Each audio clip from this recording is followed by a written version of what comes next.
皆さんこんにちは。日本語教師のゆかです。今日はネットで皆さんにいただいた質問や悩みに答えていこうと思います。今回皆さんに紹介する質問や悩みはこちらです。どうしたら日本語がペラペラになりますか？っていう質問と、今相手がいなくて独学で勉強していて、日本語上級レベル取得したけど実際にうまく話せない。この2つの悩みについて話していこうと思います。会話がうまく話せないっていう悩みを持っている人はすごくたくさんいると思います。で、これは私から皆さんにできるアドバイスとして4つのポイントがあります。1つずつ順番に話していきます。まず1つ目は日本人とたくさん話す練習をすることです。皆さんも日本語とか外国語を勉強していて気づいたことがあると思いますけど、読んだり書いたりするスキルと聞いたり話したりするスキルっていうのは全く別のことです。例えば JLPT の N2、N1 に合格しているからといって必ずしも日本語の会話が上手とは限りません。日本語が上手っていう言葉がありますよね。日本語が上手っていう意味は会話力のことを言っています。JLPT には会話の試験はありません。ただそのレベルに相当した知識ですね。文法の知識や語彙の知識があるかどうかっていう試験が JLPT です。だから N に持っている。すごいってなるかもしれないけど、それは必ずしも会話力 N に持っているイコール日本語が上手ではありません。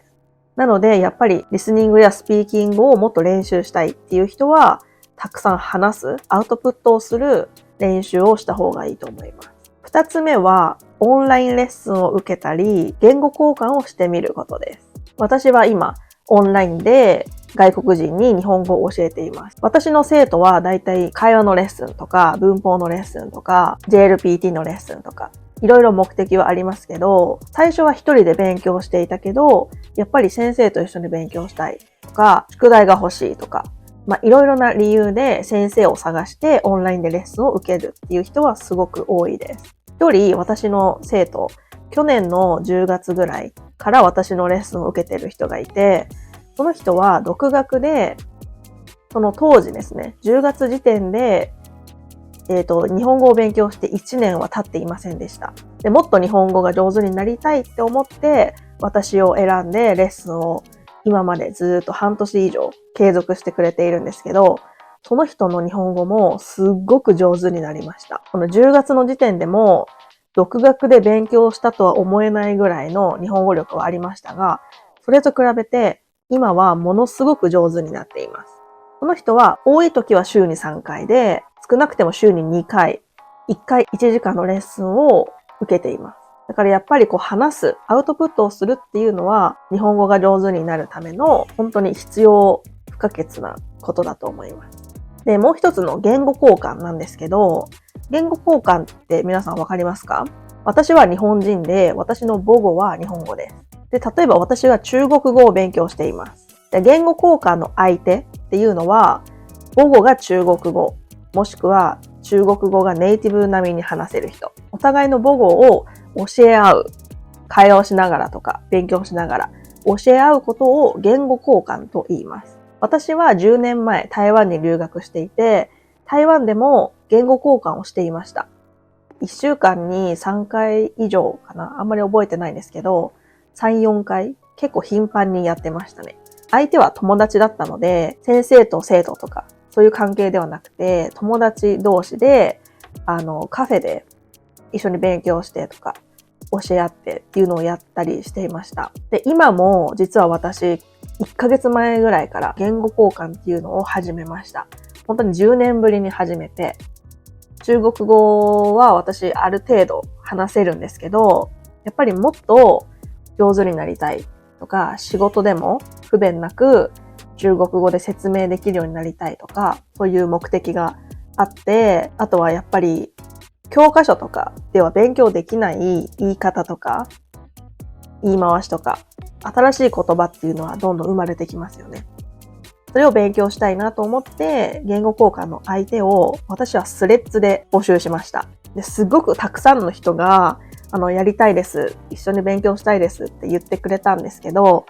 やっぱりそのたくさんの人と1週間に1回やったとして、すごいたくさんの時間になってしまうので、その中から1人の方と1週間に2回、1回1時間、私は今言語交換をしています。言語交換の相手を探すのって結構大変だと思います。自分の性格と相手の性格が合うかどうかとか、話すスピードとか、話のテンポとか、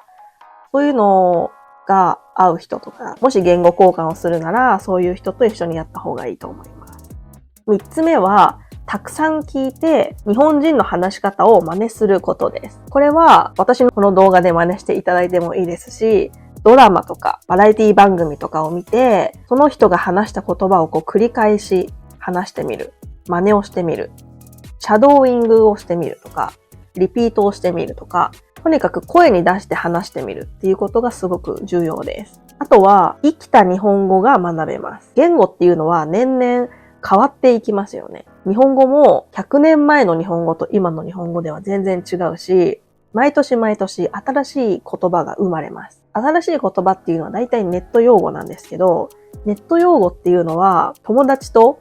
普通にメッセージを送るときとか会話するときでも結構使う言葉なので、そういう生きた日本語が学べるのは日本人から、ネイティブの方からしか学べないですよね。で、やっぱり話すことと聞くことっていうのはセットで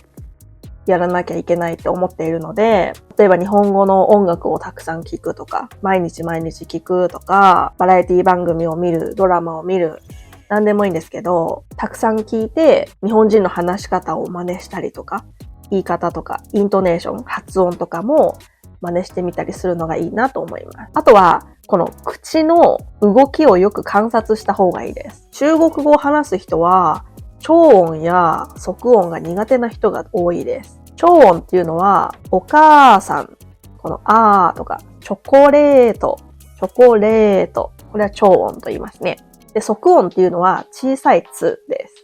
サッカーのさとか、学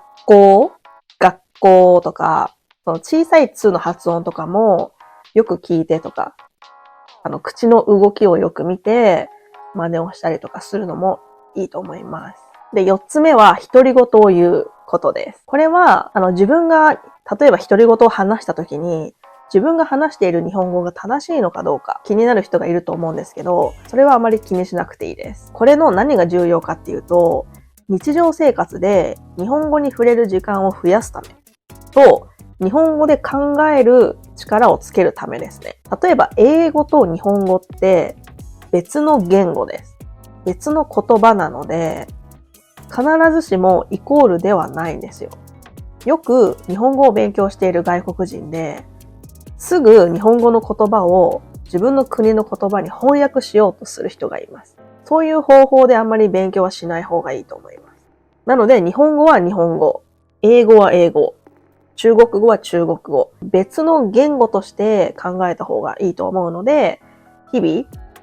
この頭で日本語で考えて独り言を言ったりとか、家の中で誰もいないところで独り言をするのがいいかなと思います。最初は簡単なことからでもいいです。今何時だろうって思ったら、今何時だろうっていうのを日本語で考えて言ってみるとか、身の回りのもの、例えばこういうリップとかもこれを見て、リップだって思ったり、何でもいいんですよ。水とかご飯とか犬とか、そういう身近なものから日本語で考えていく習慣をつけた方がいいと思います。この4つのポイント、言語交換を除くと3つのポイントになりますが、この3つのポイントを繰り返し練習すれば自然に言葉が出てくるようになると思います。本当に外国語の勉強っていうのはアウトプットが一番大切です。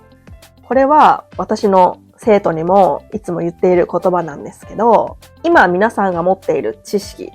文法の知識とか語彙の知識を声に出して活かすこと、アウトプットが本当に大切です。ただ本を開いて、教科書を開いて、読んで、ノートに書いてばかりの勉強方法はテストの勉強なんですよね。日本語が上手になりたいって思っている人は勇気を出してぜひ3つ、また4つのことに挑戦してもらいたいなと思います。私と一緒にアウトプットしたい、練習したいっていう方は、ぜひオンラインレッスンを受けてみてください。1対1の個人レッスンもあるし、5人以下のグループレッスンもあります。詳しくはインスタグラムにあるリンク、または DM、メッセージをください。はい、皆さんいかがでしたか？皆さんの日本語が上手になることを祈っています。バイバーイ。